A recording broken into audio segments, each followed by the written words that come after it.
Yeah, I can update it as soon as we get the stuff. Okay. Right? I just have to know what to say. Get a picture or something. Yeah. Totally. It would be good. Yep. Right.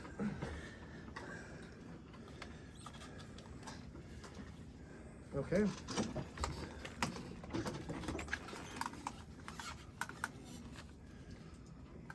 You're ready here? Ready to get this train started? Yeah.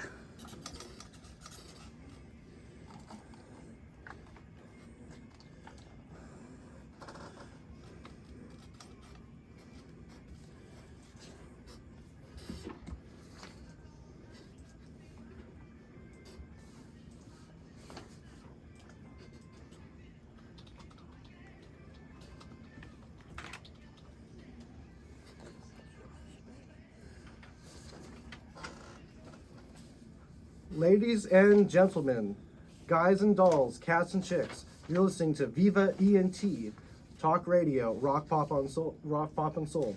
I'm Devin, the listening dude, and I'm here. Hey, listening dudes, what are you listening to? I'm listening to all the music I can get my ears on. Rock and roll. And I'm here in That's person right. in the studio with Darren, the millionaire, Train Camp.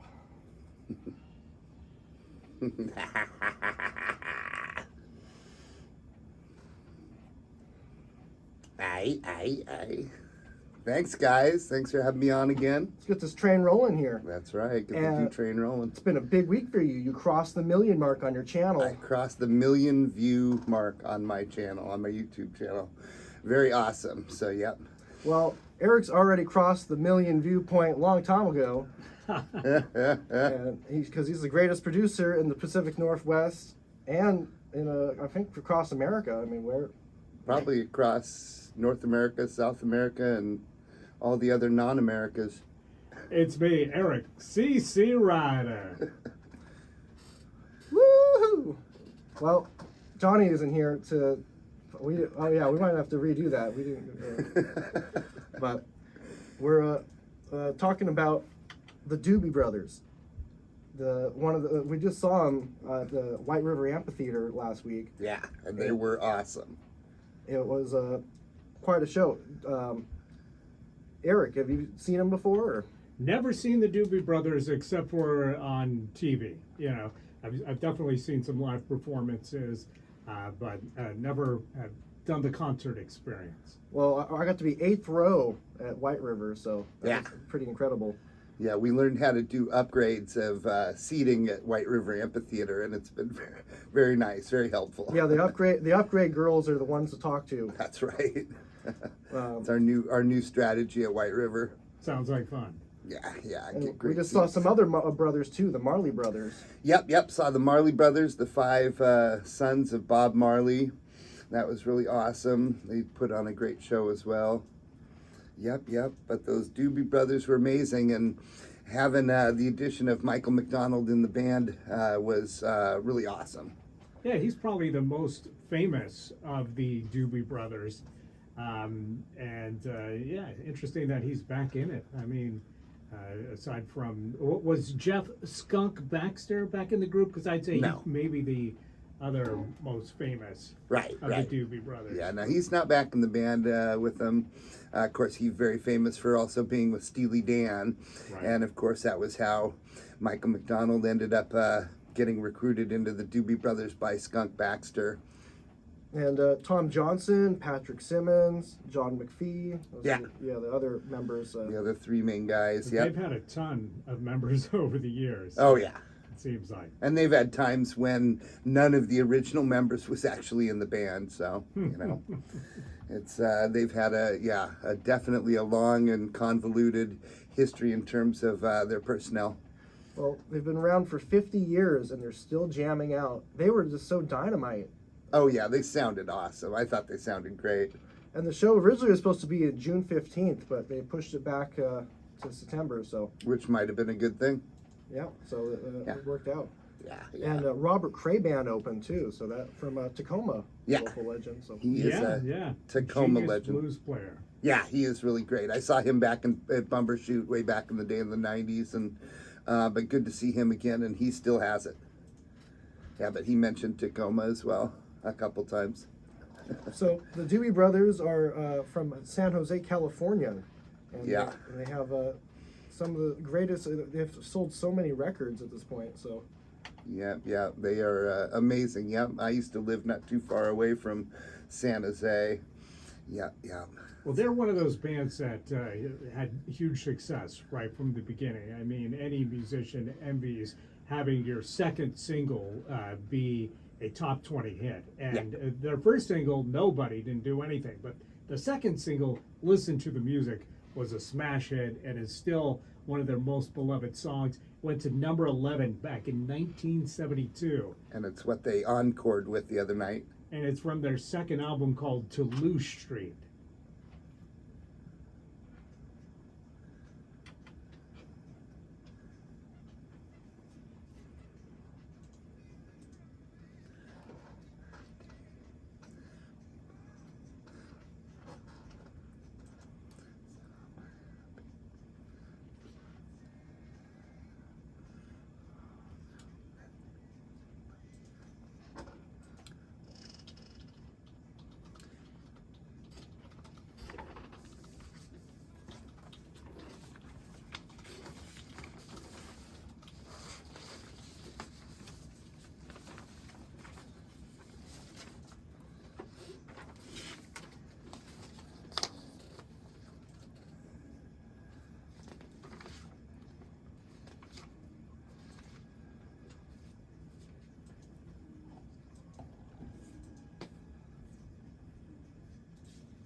just such a pleasant song. It's Yeah, awesome. it's definitely a perfect summer jam, written by Tom Johnston, and just their first major hit. And like I said, it did go to number 11. Pretty impressive for a second single. Yeah, that's amazing. So it took till 2020 to finally make it into the Rock and Roll Hall of Fame. You know? I'm surprised by that because they're a band that's been around for a long time, so certainly qualified with the time constrictions, but also scored a ton of hits. So you would think they would have been one of those earlier inductees. Well, Yeah. they did get the Vocal Group Hall of Fame in 2004. So That makes sense. One thing they were always known for was vocal harmonies. Yeah, great And- vocals, harmonies, and stuff. group has sold 40 million records worldwide. You got some of their records at home? I don't have any records anymore, but boy, I'll tell you the one that was probably their biggest selling album, the Doobie's Greatest Hits. I had that one for sure.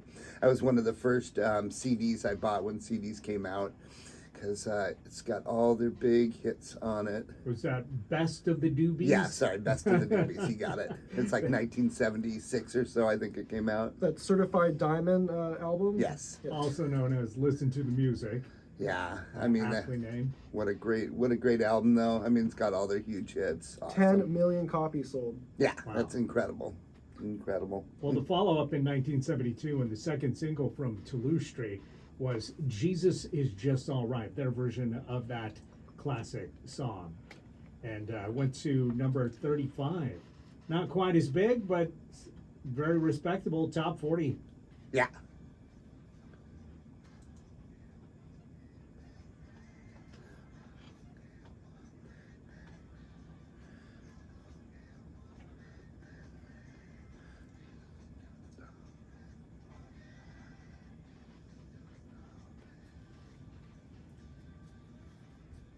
Written by American singer Art Reynolds and first recorded by Reynolds' group, the Art Reynolds Singer, for their 1966 album, Tellin' It Like It Is. There's been various versions of this, including the Byrds, Underground Sunshine, and of course, the Doobie Brothers, and a bunch of other people covered the song. This is one of those ones that definitely gets revisited a lot. But probably the Doobie Brothers version, maybe the most famous, I would think. Yes, absolutely.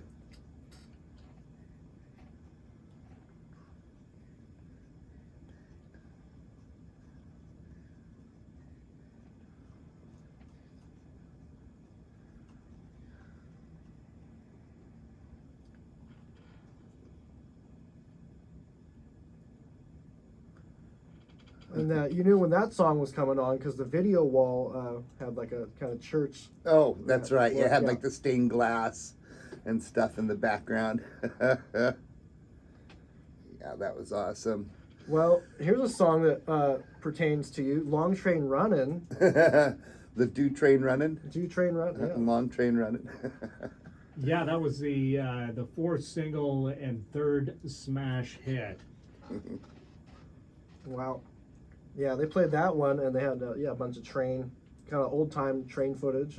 Yeah, yeah. No, that's obviously a staple of their live sets. That song is one of their great ones. Yep. Either of you got any info on how they got the name aside from the obvious? The Doobie Brothers? Yeah. Oh yeah, we read up. Yeah, they're buddy. They were named a couple of other things before they fell onto the Doobie Brothers, and I guess they were having a hard time figuring out a good name, and so one of their buddies actually was tasked with finding him a good name, and he thought to himself, well, you guys smoke a lot of pot and play music, so why don't you call yourself the Doobie Brothers? And Well, if we think of anything better, we never thought of really anything better. yeah, they said, I guess That we'll might have to do with the Doobies. we'll pick that until something better comes along, and nothing better came along. Ah. Interesting. Yeah, awesome. Surprising that they got away with that, and still got all the airplay that they did. Right, But I mean, if they called themselves, the Marijuana Brothers, I mean, maybe not, but maybe Doobie was just enough of a slang term that some squares didn't get it. Right. Till it was too late. Exactly. There's a little bit of Long Train Running, a song that I didn't know by the title, but as soon as you hear Oh, it's any bit of it, great. it's very recognizable. Yeah.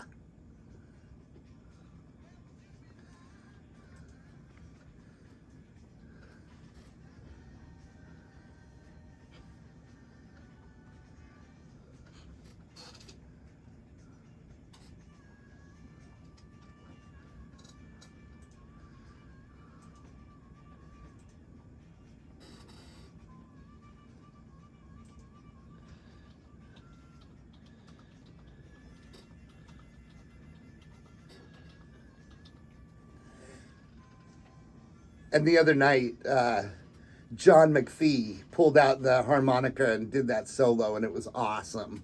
It was an experience. Oh yeah, it was great. It was kind of intimate. There wasn't that, like the locals, some of these shows, there's only been like 4,000 people showing up. What's the deal with concerts? There seems to be less people showing up the shows. It seems Yeah, people get out and see concerts. There's some good stuff out there, and the shows haven't been full, so Then, like this weekend, like tomorrow, Little River Band down at the Temple Theater. Wow. And then also Billy Bob Thornton's at the Snoqualmie Casino. I thought I was flashing back by going and seeing a couple 90s bands Right. This coming week, but you're flashing way back to the 70s. Oh, Yeah. we saw the Turtles, we saw the Cowsills, Badfinger. We've just So been we were doing time the traveling. 60s last week, doing the 70s this week. And Love then it. ZZ Top, Leonard Skinner's just around the corner. That's why we're the time travelers. There you go. But then the 90s is coming around with Green Day again, Right. and Smashing Pumpkins. And... Mm-hmm. So, Darren, what is your favorite Doobie Brothers song? Oh, my favorite Doobie Brothers song is China Grove, by far and away. That song is a rocker. Yeah. And it was the follow-up to Long Train Running. That's in right. fact. Not quite as big as a hit, went to number 15, but still one of their best known and most beloved songs off their third album, The Captain and Me. Yeah.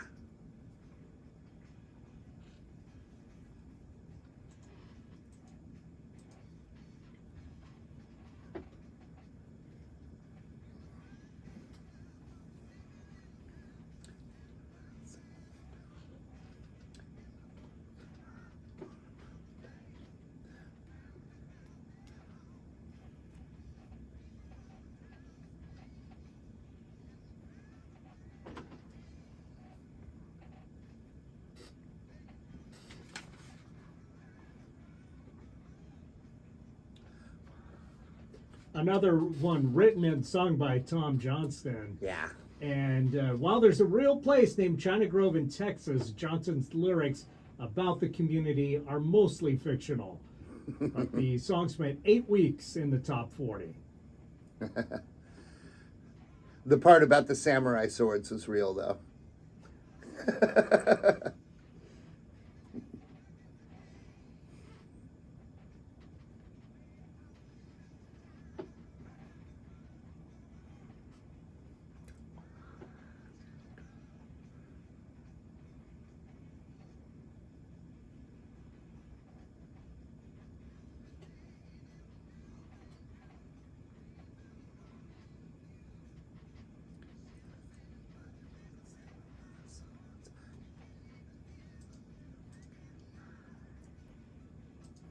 Oh, the keys, yeah. Michael McDonald on the keys there, right? No. No. No. Well, who was on the keys then? Michael McDonald was not in the band at that point. There's just been so many kind of iterations, Yeah, never seem to come and go. in Michael this band. McDonald didn't join the band until 1975, so it was a little bit after that. This is like 72 still? 73. 73, okay. I'm thinking. So Bill Payne is credited for a piano on the track. Yeah. Right on. And he was a member of Little Feat, the band Little Feat as well. Bill Payne. Yeah. That's correct. Yeah. Well, my favorite song is by far Blackwater. Yeah. That's one at the Federal Way. There was I was DJing down there, and we get this requested frequently. So. Oh, okay. Yeah, that one's definitely played at a lot of wedding receptions and parties and stuff. A big hit. But the follow-up to China Grove was actually from their next album called What Were Once Vices Are Now Habits. And the first single off of that was a top 40 hit. Went to number 32 in 1974 and was called Another Park, Another Sunday. Yeah, I love this song. But I'll give you a guess what the second single was.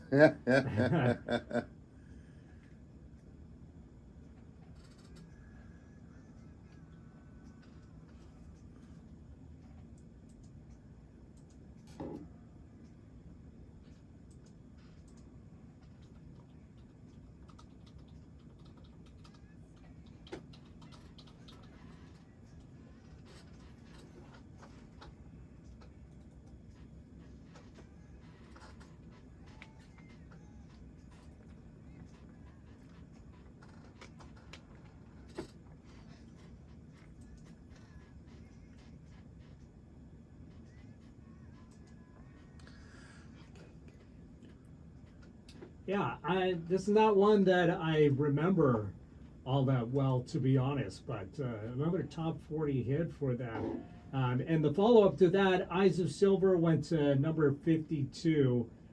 They reissued Nobody, which was their first single in 1974. That actually charted at number 58, but it was indeed Blackwater, the third single from Once Were Vices, that went to number 1 and was one of their biggest hits of all time. And this one, they love to have the crowd sing along during the shows always. I bet. Yeah. Kind of a country feel to this one, which is a little bit different than their earlier work. Yeah. But one staple of the early Doobie stuff was really good acoustic guitar. Very intricate, acoustic guitar like melodies, progressions and sound.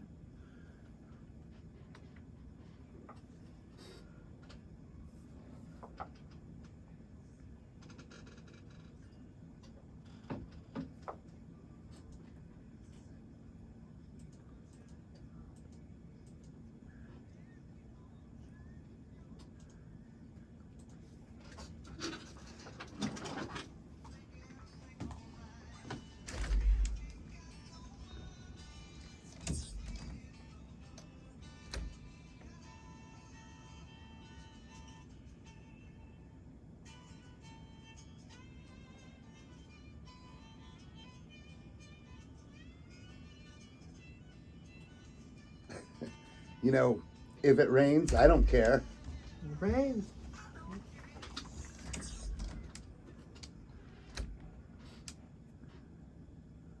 The song, yeah. So they have country. They're kind of like, what genre are they? They're kind of genre jumping. Little bit of country, a little bit of folk, a little bit of rock, A little little R&B. bit of- yeah. And then when Michael McDonald hit the scene in 1975, they included a little bit of soul. Yeah. So what song would you consider has a lot of soul by them then? Oh, well, we'll get to that stuff later when we get to the Michael McDonald era, but we're not quite there yet, right, Eric? Correct. Yeah, we are up to "Take Me in Your Arms, Yeah. Rock Me," which went to number 11 and was for the from their album called Stampede. Yep, which is a cover.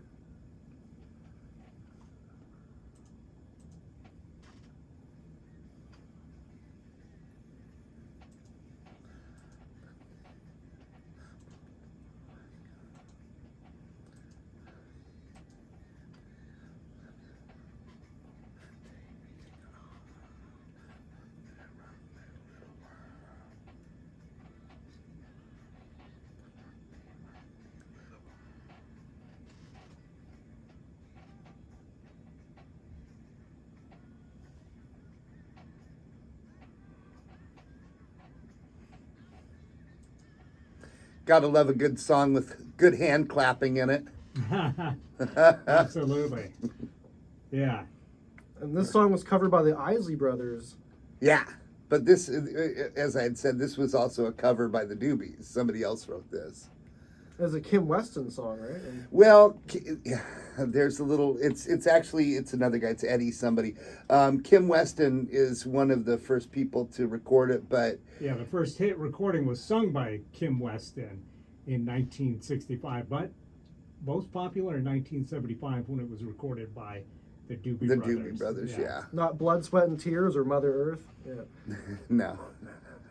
So promotional tour for Stampede in spring in 1975, but their health wasn't doing too hot at this point. Tom Johnston had a lot of health problems, and that was what caused him to go in and out of the band and caused them to have the many lineup changes that I had mentioned earlier. But he's still with the band. He's still. Well, his health got better. Yeah, he We just saw him, right? But he wasn't with them for a long time. Wow. And he finally got his health back together not too long ago, and finally got everything going again. Yeah. Well, Stampede yielded another top 40 hit. Just making it to top 40 was Sweet Maxine in 1975. Yeah, they played this the other night.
Yeah, this maybe a little formulaic for the Doobies. Kind of sounds like a lot of their other songs. But hey, Sure. they do what people like. So Yeah. sometimes, you want to do a crowd pleaser.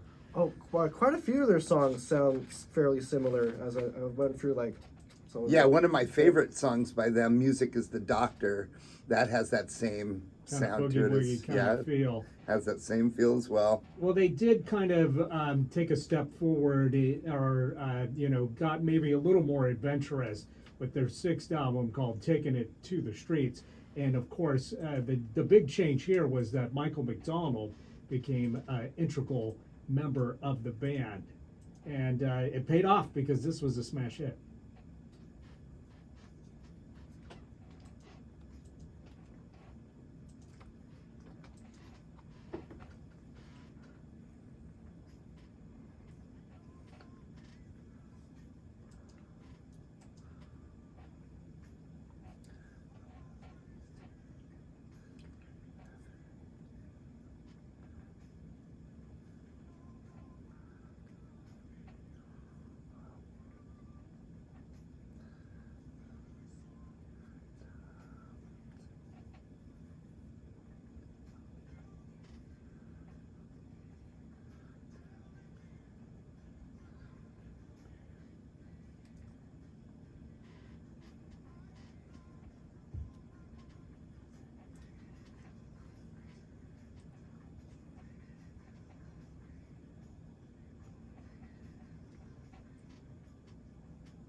And this was a song written by Michael McDonald, and of course, you know, he had taken over doing piano and lead vocals for the group for Taking It to the Streets.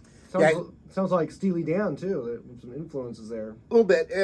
I was going to say, I think on that album, they sort of split duties. Tom Johnston and Michael McDonald, just on that one album. And then I think after that was when really Michael sort of took over for the next 2 or 3 albums.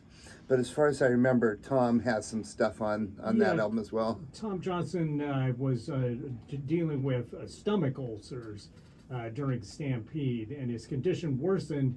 Several shows were canceled, with Johnson forced to reduce his involvement with the band, the other members considering disbanding. But while in Baton Rouge, Louisiana, member Jeff Baxter suggested calling up friend and fellow Steely Dan graduate Michael McDonald, who at the time was between gigs and living in a garage apartment. Wow, hard to think of a guy that became so famous as Michael McDonald. Y'all got to have to start somewhere, and Michael McDonald was no exception. Right. But oddly, he was reluctant at first, feeling he was not what they wanted. According to him, they were looking for someone who could play a Hammond organ and lots of keyboards, and he was just a songwriter / piano hacker. But more than anything, I think they were looking for a singer to fill Tommy's shoes. He agreed to join them and meet them at La Pavilion Hotel in New Orleans, where they moved into a warehouse to rehearse for the next 2 days, expecting to be finished once touring was completed. McDonald was surprised when the band invited him to the studio to work on their next album, which became Taking It to the Streets. Yeah. Awesome. And they really refined their sound there, and well, as I had said, they brought in a little bit of the soul and also a little bit of the funk into the stuff that he was writing. This is before they bought their airplane. They had like the Doobie Brothers airplane at one point. Right. And you know, it might have seemed like okay, we made the right decision because Taking It to the Streets, the title track, went to number 11, smash hit. Of course, it's rare that people accept a whole new singer. You know, and maybe not everybody knew that Will Johnson was sidelined by stomach ulcers. So, you know, it's really hard to get an established band's fans to accept a whole new guy coming in and taking over like Michael McDonald did. I can tell you one famous case where it went well, though, was AC/DC. That is one case. I think people realize, well, it was that or nothing, you know. Will Johnson was still alive at this point. But Brian Johnson was an awesome replacement for Bon Scott at AC/DC, so I think that was part of why it went over very well as well. Yeah. But then the follow-up single to Taking It to the Streets only went to 87, Wheels of Fortune. Oh, it's not It Keeps You Running? In fact, It Keeps You Running was the third single, but that must have reassured them because that was also a top 40 hit.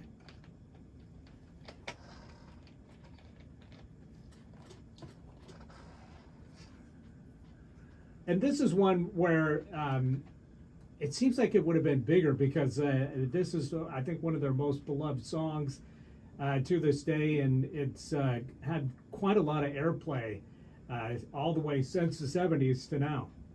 Yeah.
Is that like early synth? Like it seems like.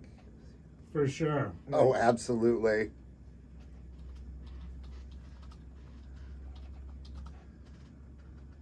Yeah, as a matter of fact, I noticed the other night at the Doobie Brothers show It that just Michael. seemed like it was compressed or something, but no, that's Oh, I just don't the way know. it I sounds. was going to say though, Michael McDonald had a Leslie cabinet. You know what a Leslie cabinet is, right? Right. Yeah, The for like an rotating old speaker. Yeah, for an old like keyboard, like a Hammond or something. And so anyway, I was watching that thing spin every now and then during the show, which is funny because that took me back to my very second concert ever. Back in 1983, saw the Grateful Dead, and their keyboard player Brent Midland had a Leslie cabinet, and at that time I was like 15. I didn't even know what it was, but I stared at it a lot that night. I remember spinning, but it doesn't spin at a consistent rate. It just sort of spins Right. whenever it wants to. Yeah, that's what helps make that kind of eerie sound. That whooshing sound, Yeah, which is great. Yeah. So anyway, he had one of those the other night. Yeah, and so two smash hits from 1976 is "Taking It to the Street." Michael McDonald firmly in the band as the lead singer and main songwriter. They were still, of course, mixing in a lot of covers, but the following album, "Living on the Fault Line," didn't quite do as well. They had the minor hits "Little Darling," "I Need You," and "Echo of Love" in 1977. Not smash hits, but the follow-up album, "Minute by Minute," scored them another one, another number one, which is "What a Fool Believes."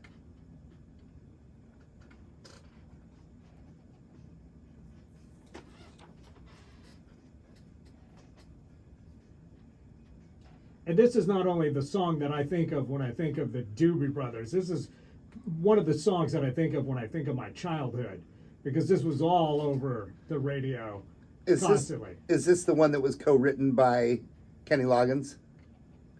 I think you're right. Yep, written by Ken Loggins, and Yeah. their second number one single. Yeah, behind Blackwater.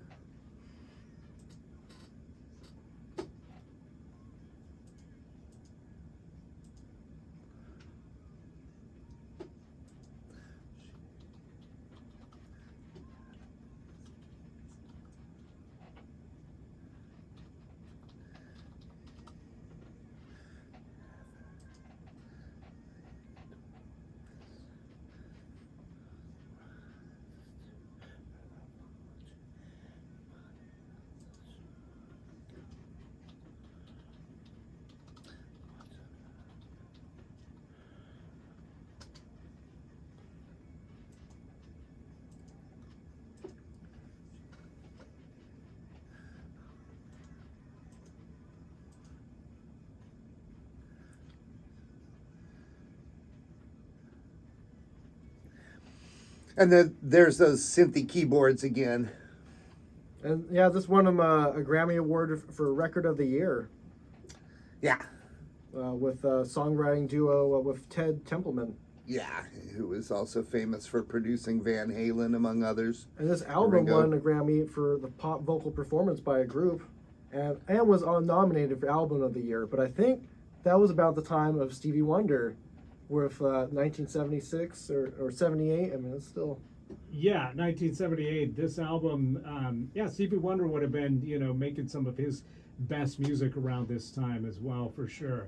And Minute by Minute was the 8th studio album by the Doobie Brothers, and yielded that smash hit "What a Fool Believes," went to number one, but also a huge single with the title track "Minute by Minute."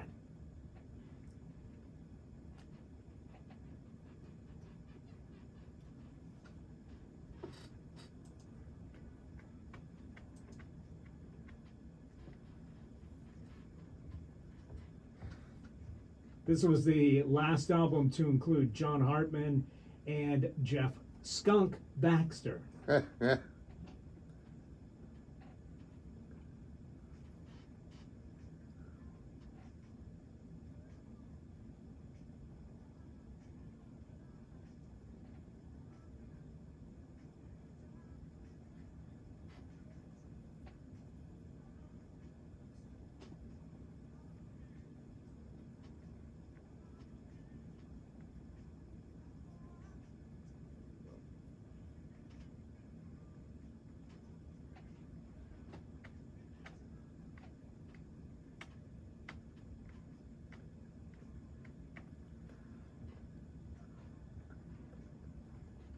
they were just masters of those super catchy choruses, Yeah. especially with vocal interplay.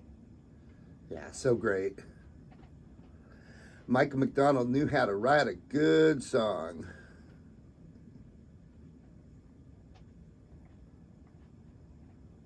Now, Minute by Minute made the Doobie Brothers one of the big winners at the 22nd Grammy Awards.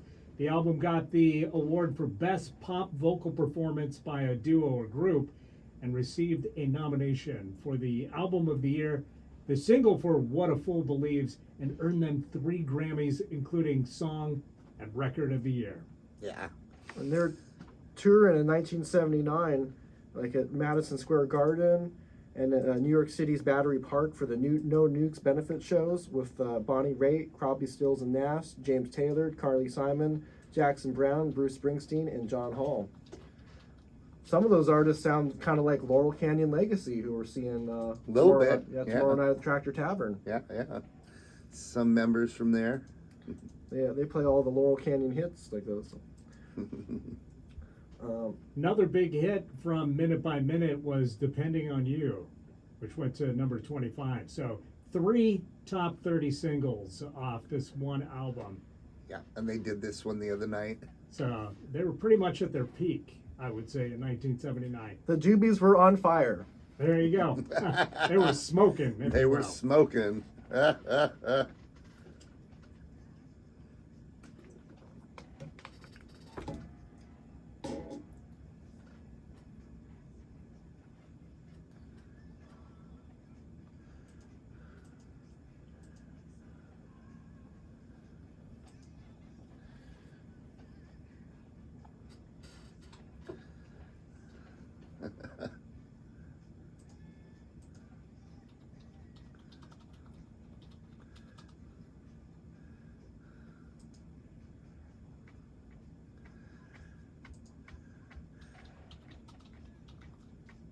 So, funny thing about this song right here is that right when I moved here to Washington from Indiana, it was like late 78, 79, so right around this time. And there was a store called Sports West that sold sporting equipment. Uh-huh. And their theme song was very similar Is that like the jingle in their commercials to and stuff? yes, to Depending on You. And I always thought to myself, was this the influence for that? It's entirely possible. Yeah. One way or another. It's a great song. Depends which came out first. Yeah, exactly. Well, they crossed the threshold into the 80s with a new album called One Step Closer, which another smash hit, Real Love, which went to number 5.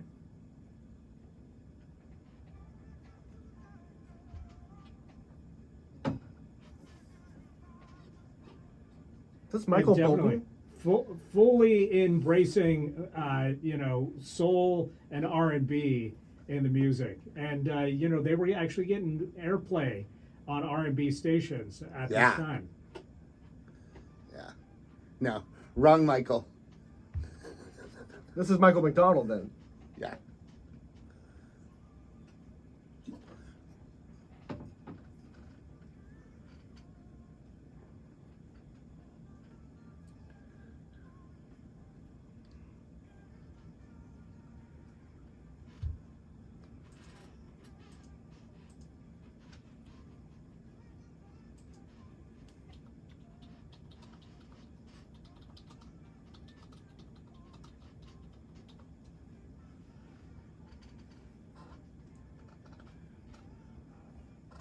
Well, Minute by Minute's triumph was bittersweet because it coincided with the near dissolution of the band, because all the pressure of touring and releasing an album each year wore the members down.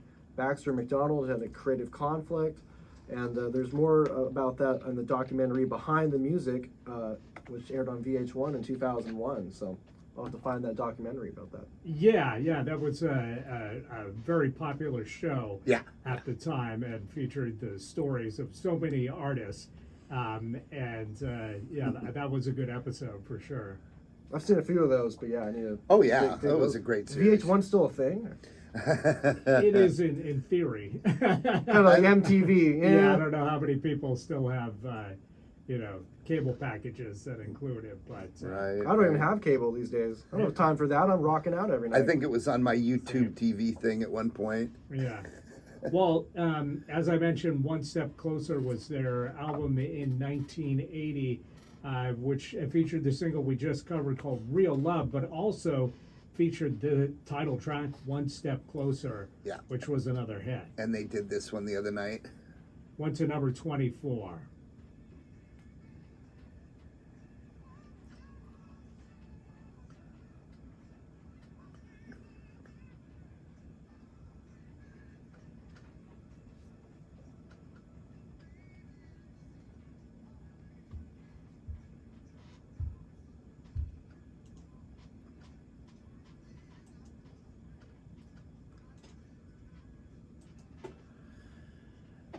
And that's not Michael McDonald on lead vocals. It's the other guy, right? Tom Johnson. No, it's not Tom either. It's one of the newer guys.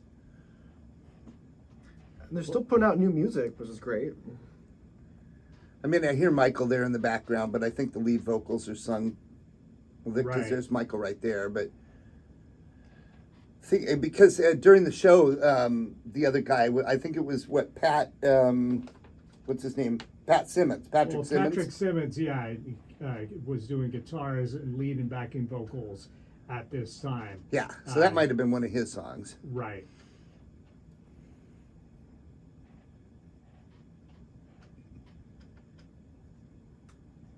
And maybe one of their weaker efforts, Yeah, if you ask me, but it was a hit for them, which were getting, by this point in their career, a little harder to come by. Not everything that they put out was a smash anymore. And the band was getting closer to calling it quits, at least for a while. And then in 1990.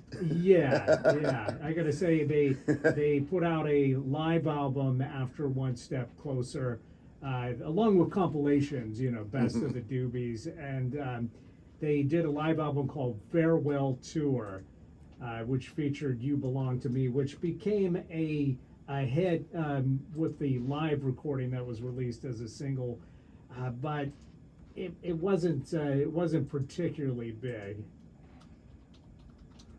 And this is after they got back together during, Clutson had become an active member of the Vietnam Veterans Aid Foundation, and they put on a concert to benefit the veterans' causes.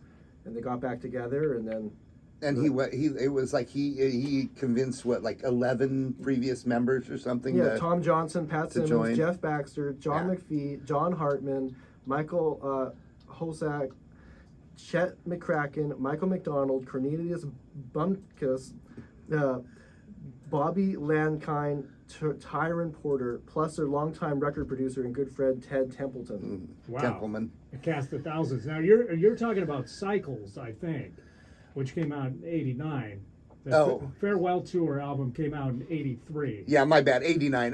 90 was when they toured, and I actually saw the tour for Cycles. Oh, because have you seen them before tonight? Yeah. How many times have you seen So them? I'll throw this one out because I want to get this one in here. So I just broke a long-standing tie for the second, most band I've ever seen live. I saw the Grateful Dead 11 times. There was a long second place tie with a bunch of bands for seeing them 4 times. But the other night I saw the Doobies for the 5th time. So now they're in second place. But the thing was, I had never seen them with Michael McDonald before. The 4 previous times I had only seen them with Tom Johnston.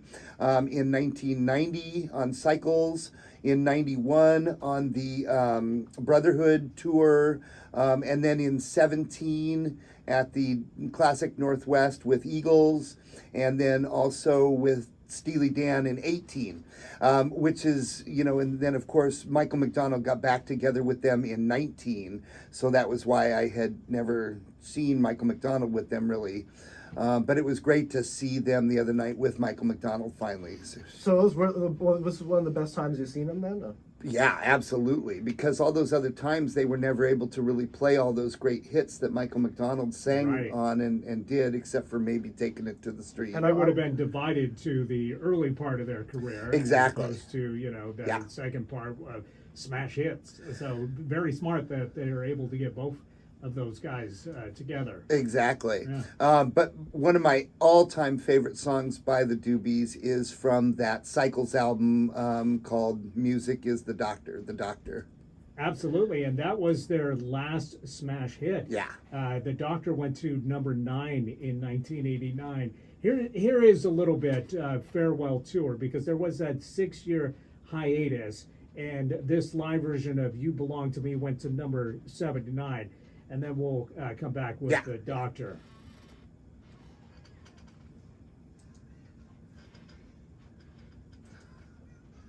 Little slower than the original.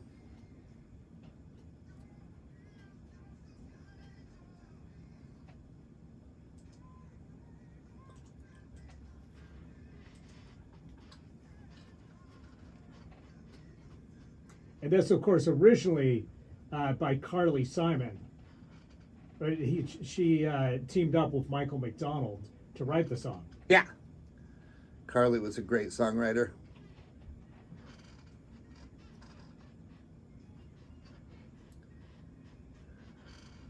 So this is kind of like when the Go-Go's and Fun Boy 3 teamed up to write a song together called "Our Lips Are Sealed," and then Fun Boy 3 released it. It became a hit in the UK. The Go-Go's released it in the US. It became a hit in the US. Yeah. So kind of one of those things where two songwriters team up and both of them get hits out of the same song. Yeah. Speaking of hits, yeah, when Sort of like Jackson Browne and the Eagles with their big hit, "Take It Easy." yeah, they they need to do another big peace concert like they did in July 4th of 1987 with Bonnie Raitt, James Taylor, and Santana sharing the bill. There you go. Yeah.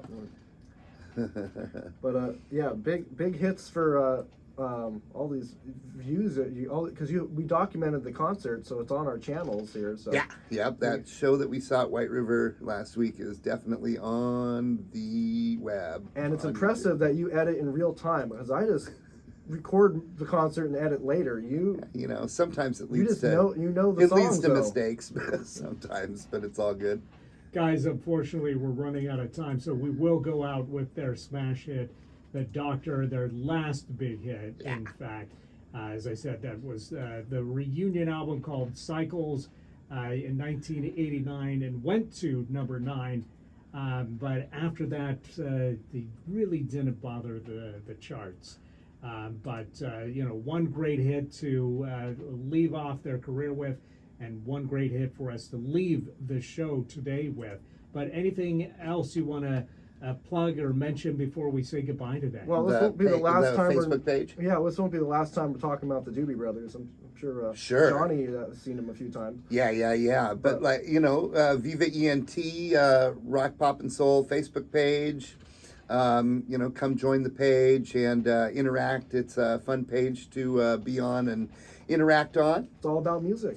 And then Devin's got I mentioned my YouTube channel, YouTube Do-Train. And you got the just other one past too. 1 million. The other one that's building up. And my Grateful Dead channel.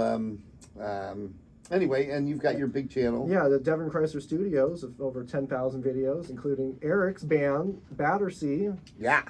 Any shows coming up for you, or? We're kind of taking a hiatus to write more music here, and hopefully Cool. Put out another album, eh? follow-up second album. Yeah, cool. We're working on that at the moment, so we should see some new shows either late fall or next year.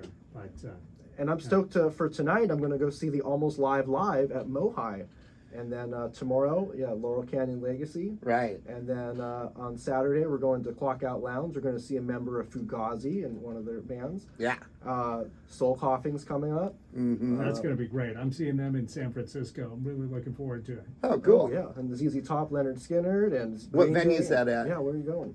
Fillmore. Oh, nice. Oh, yeah. incredible. Very legendary. I'm gonna be Grateful Dead, my favorite band, played there a lot of times. Showbox Market. So, well, Cool. everyone, keep on. Yeah, we keep Yeah, on like yeah. that train. And keep on running. And of course, music is the doctor. That's right. Here we go with the doctor. Have a great week, everybody. Thanks for listening to Viva ENT Rock, Pop, and Soul. Catch us here every Thursday at 5 o'clock talking about the legends of rock and roll.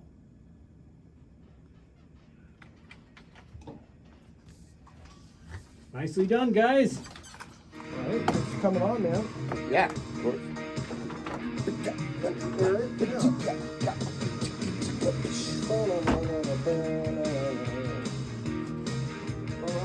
Oh, tickle, but Thank you much. we're still accepting of any machines. Of course, of course.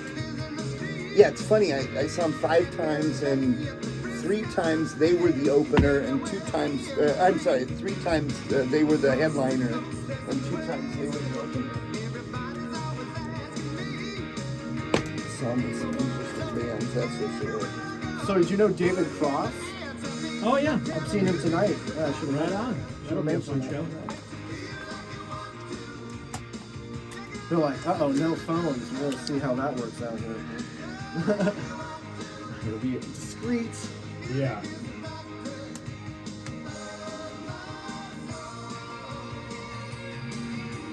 Look this way, Devin. Perfect. All right.